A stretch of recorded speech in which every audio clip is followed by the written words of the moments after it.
Today I want to make sure I clarify it, right? It is Israel versus the United States. The Israelis failed at dismantling Hamas. Period. The Trump administration made a decision to go with Saudi Arabia for the money and because now they're going to be leading this change in the region. Right now, Trump hasn't been able to basically push Netanyahu over, and Netanyahu couldn't get basically what he wants from the United States. They are in a deadlock. The problem is basically Muslims cannot recognize basic agency proxy behavior. We need to stop this, guys. We have to stop this. It's a perpetual disaster for the Ummah. Assalamu alaikum. Welcome to i3 Pulse. Today, has Trump dumped Netanyahu? And can Turkey and Saudi revive Syria's lost glory? And will US and Qatar end the genocide in Gaza? Today on i3 Pulse. Assalamu alaikum, Sheikh. How's it going? Good, alhamdulillah. So, Sheikh, Trump went to the Middle East. He's in the Middle East right now. And he skipped Israel. Mm-hmm. And then not only that, they bypassed Israel for the negotiations to release Eden Alexander, the last known American hostage in Gaza, and all these secret talks. What's going on between Trump and Netanyahu? Has he dumped Netanyahu? Well, we've been saying seriously for a whole year that the United States and Israel are not on the same page within the Israeli strategy for the Middle East. There's definitely an unsynchronization. This has been said by everybody, by Trump, by even Netanyahu these days, basically, and many U.S. administration people and Israeli administration people. We know there's friction. And it doesn't mean that the United States doesn't care about Israel. No. The United States, the existence of Israel and the safety of Israel is one of the top foreign policy priorities for the United States. Yes. But there is difference in opinion in terms of how much does this role, what does this role entail? Does it entail basically the Israelis controlling the Middle East and expanding to become a little bit more of a regional power, which the Israelis really, really want?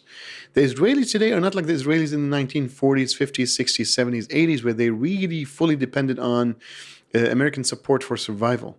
So right now they depend on American support for expansion. Yes. This is where the resistance from the Americans is like, no, we're not going to support you in expansion. We will always support you for survival.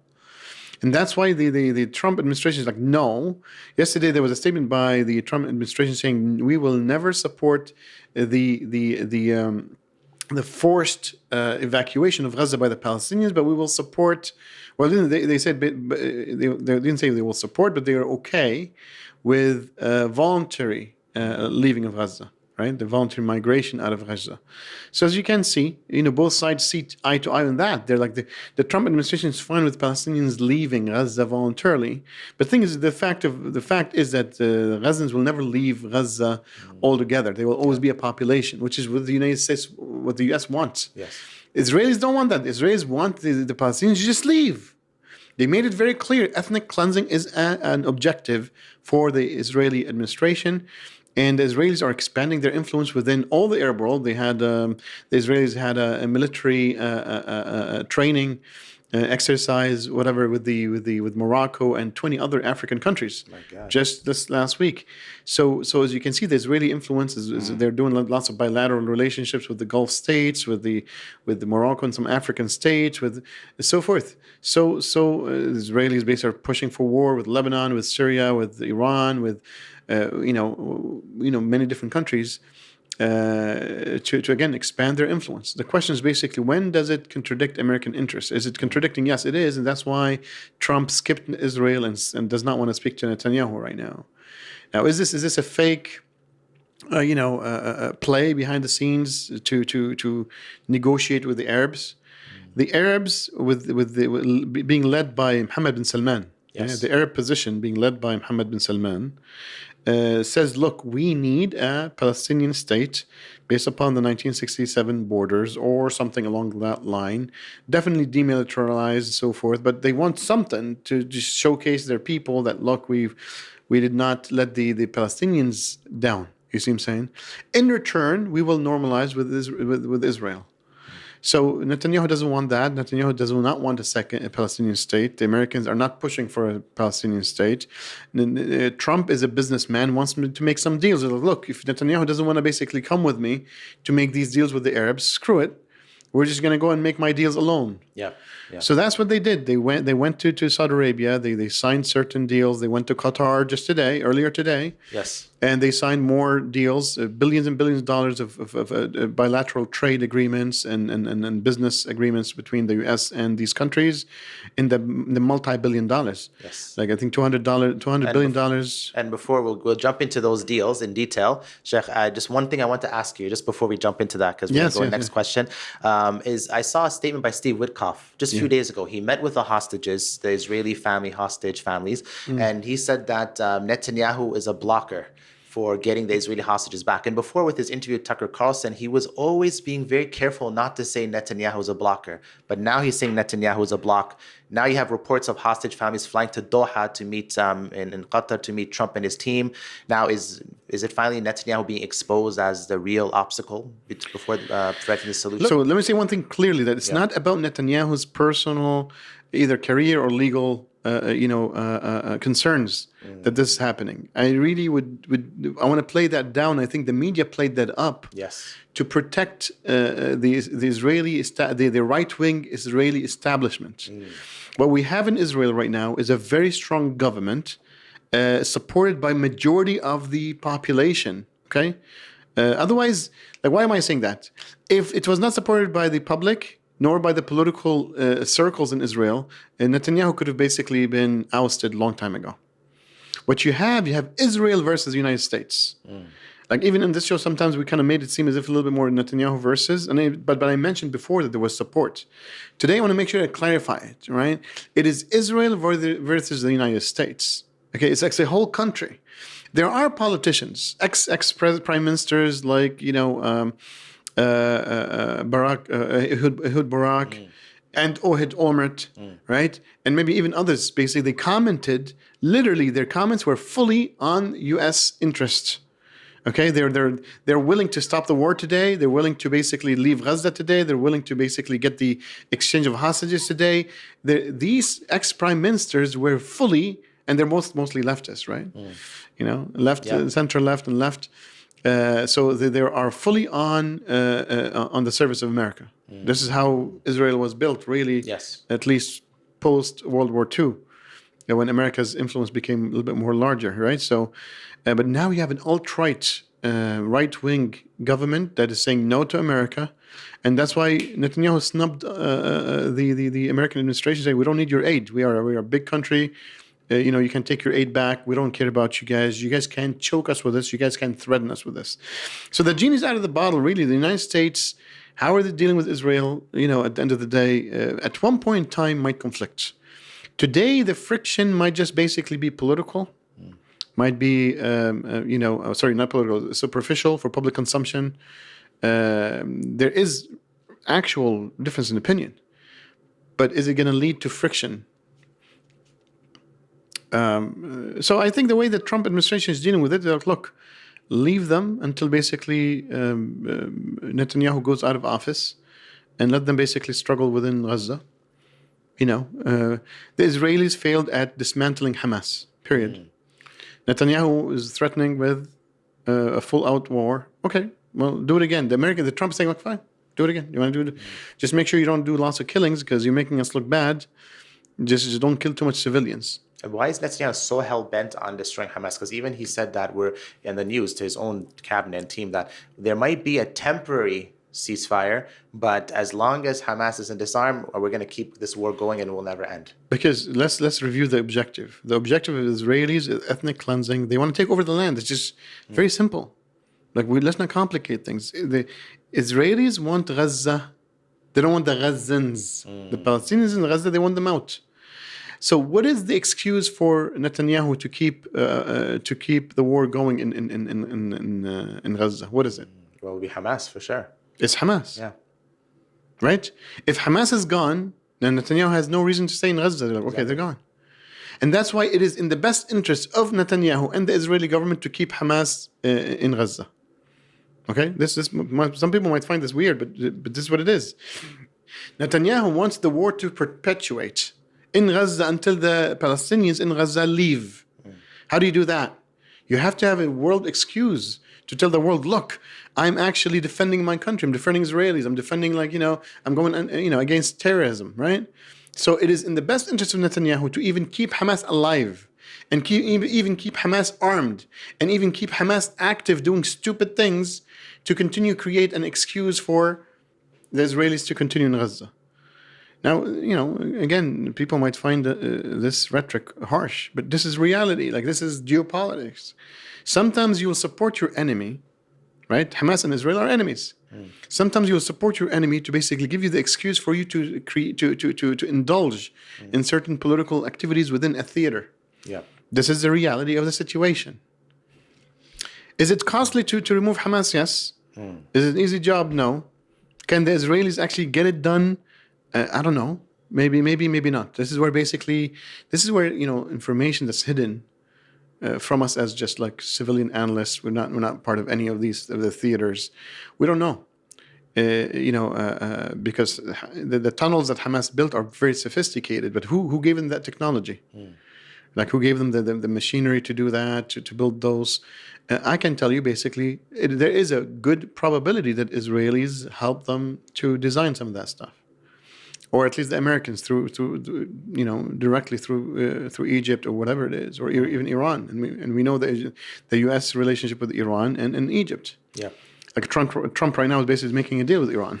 Yes, he even said basically it's fine for Iran to build nuclear energy and to even basically further that project. What do you think the Israelis are happy about that? No, that's part of the pressure. And that's why the Trump administration right now is doing deals with the Arabs and the Iranians and the Syrians and the Turks and leaving Israel behind. There's lots of deals going on right now, and now I want to really unpack that. One thing that's a little bit of a scandal going on is obviously Qatar's gift to Trump, right? The new Air Force One, right, which was the $400 million jet, and then also investments in golf resorts and all this stuff.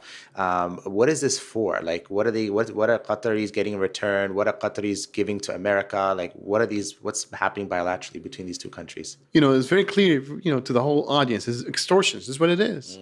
It's like when the mafia boss come in, the Godfather comes in and gets the money. He goes, knock the doors. Where's your taxes? Where's your extortions? Where's your money? If you don't give us the money, well, I'll send my boys. That's what Trump does. He goes to the Gulf, says, look, and he said it. Look, what did Trump say? He was very, what I like about Trump? He's very straightforward man. He's very transparent, very, very direct, and he doesn't hide anything. He's just he does hide stuff, but he's very transparent about stuff. He's like, look, we defend these Gulf countries, and if we don't defend them, they wouldn't exist on the map. What is that called except extortion? What is that called? Yeah. They quickly basically signed $140 billion deal with Saudi Arabia to buy American weapons. They signed a million other things. He had his whole entourage of businessmen. Altman, had what's his name, Musk. We have lots of people from Citibank, from Boeing, from this, from that. Lots of people came to make business deals with Saudi Arabia. So the $140 billion is just one little deal. Okay, they have to spend hundreds of billions of dollars to get American blessings. Now, same thing with the Qataris. I mean, imagine Qatar gave a $400 million plane as a gift to Trump. First of all, that's against the American Constitution and the laws and so forth. And it's in front of the whole world. We're bribing this man so he can have mercy with us. Trump said it would be stupid not to accept it. yeah. But you know what I'm saying? It's the emperor coming through the world. President Trump has arrived in Saudi Arabia, starting a 4-day trip to the region. He was escorted to the King's Royal Court by guards riding Arabian horses. NPR's Franco Ordonez reports on the lavish welcome Trump is received. Before Trump, things were done in a nice behind the scenes. Trump wants to he's the emperor. This is the American empire. This is the era of the American empire. With Trump, we have the new American empire. This is now he's acting as a real emperor. He goes into his little colonies and kingdoms that he already occupied, and then everybody kisses his hand and just give him all the money that they have to pay up. They have to pay up. And us as Muslims, basically, all the wealth of the Muslim world just goes to America and the Muslim population. We have 2 billion Muslims. Most of them are hungry. Imagine $400 million. They can feed the whole area for a whole year or something. You know what I'm saying? But we don't have leadership. We're weak because we're divided. The reason the United States is strong is because of the united part of the United States. The reason the Europeans are strong is because of the united part of the union part of the European Union. You see what I'm saying? Same thing with all countries. Like with unity comes strength, with division comes. When you're small little countries, you know, you're going to continue to be weak, and you're going to continue to be stepped upon from the global powers, the superpowers. Now, Trump in 2017 had a lot of heated words for Qatar, right? He said that, he accused him of being a funder of terrorism at a high level. Yet today now he's accepting gifts from them. Qatar was kind of like a key financial supporter of Hamas. So does this indicate that they're distancing themselves from Israel, the U.S., or No. what's going on here? Extortion. There's nothing more to say, really. Yeah. Like, it's literally extortion. Like, he's like, look, I'll label you all these labels, and we'll basically make you look bad, and we'll destroy you. Don't forget, basically, the United States has the biggest base in the Middle East in Qatar. Yes. And Qatar is not big; it's small, and they have the biggest U.S. Military base in Qatar. So now with Trump's both of his presidencies, Qatar is occupied. Let's just be very frank. Yes. If you have such a huge base in your country, probably basically the military personnel in that base is kind of like a good portion of your army. Yeah. Like, you're occupied. Okay? And it's not about personnel, it's about basically capacity. The capability of that base is to take not just over Qatar, maybe take over Qatar and half of the Middle East. So you're occupied. Like, why do you think basically Sheikh Tamim had to go and basically give the gifts and so forth? Like, his life is on the line.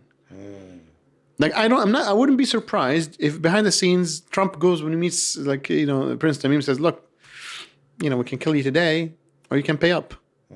And the guy is like, okay, sure, we'll just pay you. We'll have a big gift for it. Like, he knows the conversation. That's why the gift was prepared beforehand. He's like, look, we love you, sir. Here's your gift. We want to make deals with you. Whatever you want, we're at your service. And they spent, $200 billion on Boeing? Yeah, 160 planes. Yeah. I'm pretty sure there's lots of maintenance for multi-year, 5, 10, 20 years of maintenance effort and so forth. 200 billion is a big contract. I mean, Boeing now is flying above the skies. I'm pretty sure the stocks went up the roof. Now, speaking of all these CEOs, right? You mentioned Trump locking in the 142 billion arms deal with Saudi Arabia. You have Elon Musk, BlackRock CEO Larry Fink, OpenAI CEO, as you mentioned, Sam Altman, Boeing CEO Kelly, Amazon CEO Andy, and Palantir CEO and others. They also were with Trump on his trip to the Middle East. So when he especially went to Saudi Arabia, what's America planning for the region? Like, he has all these people. I understand Boeing got involved, but all these other people. You need investment. Yeah. Like, look, China, as they say, have lots of savings and lots of cash to invest in their tech sector, and they're beating the United States. Okay. The Americans want funding. Where are they going to get funding from? The American people are poor. There's no more funding in America. Yes. So what do? You go to the Gulf, say you pay up so we can basically invest in American companies. And it's not going to benefit the Gulf at all, actually, sadly. Like, I would hope that they would benefit a little bit basically from having these shares and so forth, but they're going to invest in these companies and get nothing. Especially if they go through the BlackRock. BlackRock is an investment fund. Yeah. So, it's just... their money will be very small portion to what BlackRock has invested anyway. But they're gonna have no say. It's just money to help American economy to compete with China. Because see, the Russians and the Chinese know that Saudi Arabia, when they joined the BRICS, they didn't really join it. They just joined it to just get more intel, and pass that to the Americans. Because the Chinese and the Russians, they know that basically Saudi Arabia is a vassal state. Right? For the Americans. Everybody knows that's a proxy, it's an agent regime. So it's just, they'll pass the information back to America, and they'll pull out basically the right time to destroy it. It's like a Brexit. There's a Saudi exit, right? Like, it's same thing with India. India is not 100% in the BRICS. Like, it's not just Saudi Arabia, by the way. There are lots of countries who joined the BRICS. They will pull out in the right time when the BRICS tries to make a move. Why do you think basically the BRICS didn't release their BRICS dollar, whatever it's called, currency? Because they know the minute they do, there are lots of countries going to basically exit that and crush that currency. Which is why the Chinese and the Russians didn't release it yet, because they know they don't have enough world support for that currency. You see what I'm saying? So that's a problem. The dollar as a currency reserve is still basically world currency reserve. Putin's trying hard. Xi Jinping is trying hard, but they still didn't get there, which is still why the United States is still number one. Now, So even if this news basically was fake, I'm saying basically this is the reality of what will happen. yes. The Saudis will pull out from BRICS at the most sensitive time for the BRICS. Not just Saudi and other countries, including India. You see what I'm saying? At the end of the day, staying in the BRICS or leaving the BRICS is all for serving the American dollar. If you can weaken it from within, you'll stay in, which is why they're in the first place right now. And if it's going to weaken it basically by a sudden exit at the right time, this is what's going to happen, because these are proxy regimes for the Americans. Period. Now, Saudi Arabia. So now in Saudi Arabia, Trump had a very big speech, and in the speech, we'll play the clip here. They've had their share of travesty, war, killing, many years. That's why my administration has already taken the first steps toward restoring normal relations between the United States and Syria for the first time in more than a decade. And I'm very pleased to announce that Secretary Marco Rubio will be meeting with the new Syrian foreign minister in Turkey later this week. And very importantly, after discussing the situation in Syria with the Crown Prince, your Crown Prince,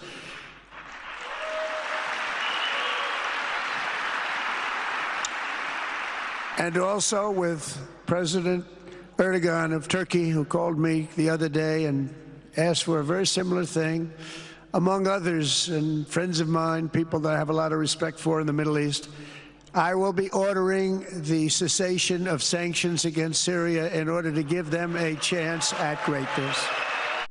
He mentioned something specific, Sheikh.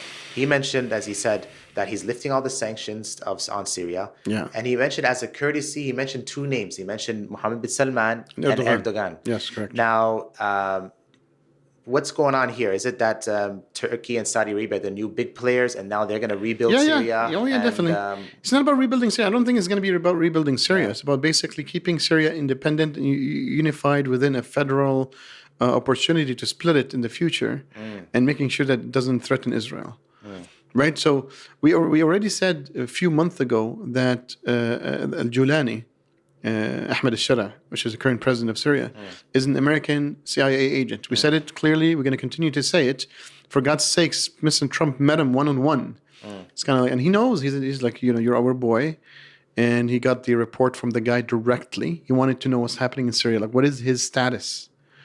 Okay, because many Syrians don't believe that he's an agent. Bit by bit, they're going to get to realize that. I hope not. It won't be too late. But Ahmed Shara is a CIA American agent, period. U.S. described him, Trump actually described him as a brave fighter, right? I literally called him a brave fighter when we know what the background was. If after all this people don't realize that he's an American agent, it's sad. This is what makes it breaks my heart for my ummah. Wallahi. It breaks my heart. Like, everything is vivid. We're just delusional. We're in denial. We do not want to see the reality as it is. But Sheikh, isn't it a good thing though? Like, Jolani aside, isn't it a good thing that the U.S. sanctions are being removed off Syria? A lot of Syrians are celebrating. So what is that going to mean? Wouldn't that give them a chance to build their economy better? No, they're gonna go from sanctions to World Bank and IMF. They're gonna get into debt, and they're gonna get controlled by private corporations from abroad for big projects and infrastructure building, and that's what was happening when you lift the sanctions. All what you're doing is you made sure that the country is under your control. So when you lift the sanctions, American companies come in to make all the profits and control the economy. That's all what happens. This is what happened to all third world countries. That's always happening. People need to understand the game. So I think everybody should go read the amazing book called the Economic Hitman by John Perkins. Some people say basically it's fiction. Fine, it doesn't matter because it's fiction depicting the reality. At the end of the day, and I met John Perkins himself, in person, in Maryland 15 years ago.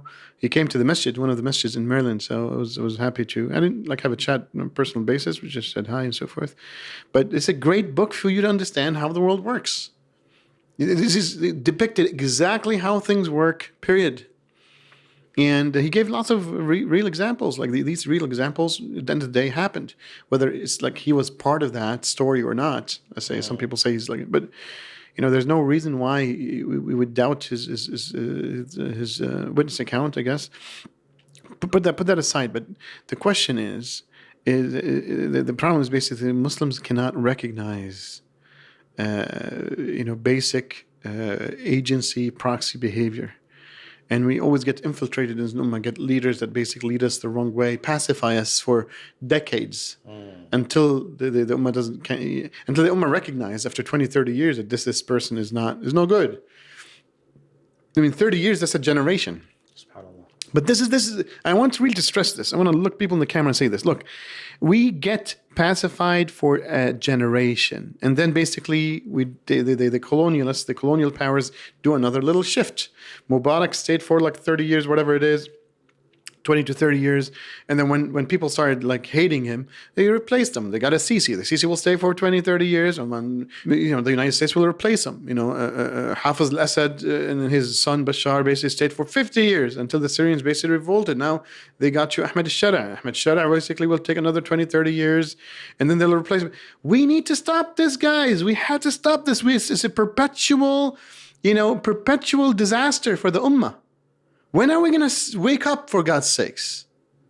When? May Allah help us. I mean, and Sheikh, on Saudi, the last point, I guess, is Saudi Arabia is the country that in both presidencies of Trump's first and second term, the first country that he went and visited. Twice in a row, huh? Yeah. Both of his so why, administrations. Why Saudi Arabia? And is this and also this removing the sanctions of Syria and building it as a Saudi initiative in a sense, like it's MBS's initiative in Erdogan. This is representing a move to undermine Iran. Well, I wouldn't say that fully. A little bit, but it is. Yeah, to a certain extent. Okay, to a certain extent, it is. But they're going to make a deal with the Iranians. Yeah, you see what I'm saying? The minute they make a deal with the Iranians, here we go. But I think basically the Trump administration made a decision to go with Saudi Arabia for the money, and because now they're going to be leading this change in the region. The Trump administration, I think today, even either Witkoff or Trump himself said, either one of them said that basically to redraw the Middle East. This was happening. They're redrawing the Middle East. The new Middle East is appearing. The Trump himself is leading the global change in the economy, world economy, right? And also basically he's leading the change in the new Middle East. In new Middle East, where basically Syria, there's no more wars. It's cleansed.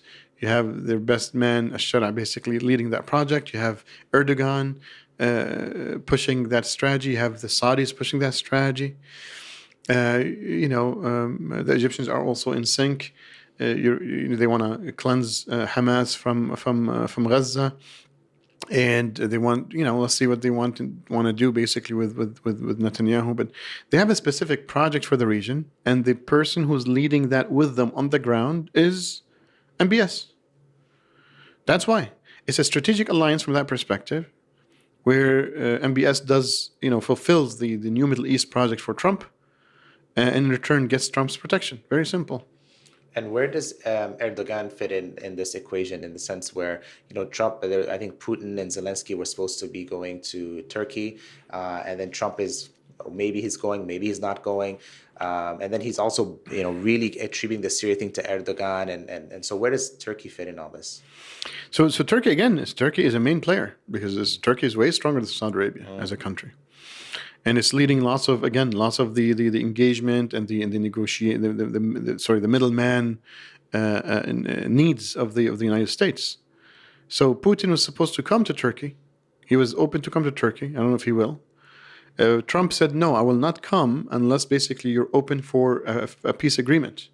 So he sent Rubio and Witkoff to meet Putin. Let's see if Putin's going to basically go there or send also. I think he wouldn't go there. Like it would be a big disrespect for him. So he might send Lavrov or whatever, because it's sensitive stuff, right? Like from a power dynamic perspective. So let's see. The Americans and the Russians are still in negotiations. Trump wants certain things that Putin is saying no to. And by the way, we predicted that it's not going to happen. And let's see basically how, so the Turks are just basically again facilitating, and that's how they support their American ally, and stay within that basically Middle Eastern context of the United States. So with right now, Trump, he's working with all these the Arab nations, building a new Middle East, and there's discussions in Doha. Maybe there might be a conversation in what's going to happen in Gaza. People are speculating. The hostage families, as we said earlier, actually went to Doha, Qatar. Now, will Saudi and Qatar be able to make some level of difference where you said there's no two-state solution, but what can be done so that it can look like a victory and then the new Middle East can be shaped? It's already been done. So they're disregarding Israel. Is it going to be a full victory, full celebration as Trump wants to? No. And that's why he hates Netanyahu to death. But again, they can't push too much on Israel, and that's why they wanted to just basically time will resolve it. Let's see what's Netanyahu's next step. If he goes into Gaza and makes another full-scale war, what's going to happen? And again, the United States is very firm that there's no forced transfer of Palestinians. So Netanyahu is stuck. So they're in deadlock. Let's be very frank. Right now, Trump hasn't been able to basically push Netanyahu over. And Netanyahu couldn't get basically what he wants from the United States. So they are in a deadlock. And who do you think will emerge the winner out of this deadlock? Well, let's see. Definitely, Israel cannot push over America because Israel is an agent regime for the United States. The question is basically, will they convince the United States that it's in their interest to create this transfer, for example? Let's see. Until now, Trump is resisting that. Okay. Jazakallah khair. Allah barak fikum. Allah bless you. All right. Guys, like, comment, share, subscribe. Again, this is the place I3 Pulse where we discuss the most important topics. And inshallah ta'ala, we'll see you all on the next episode of I3 Pulse with new developments, inshallah ta'ala. And we'll see you all then. Assalamu alaikum wa rahmatullahi wa barakatuh.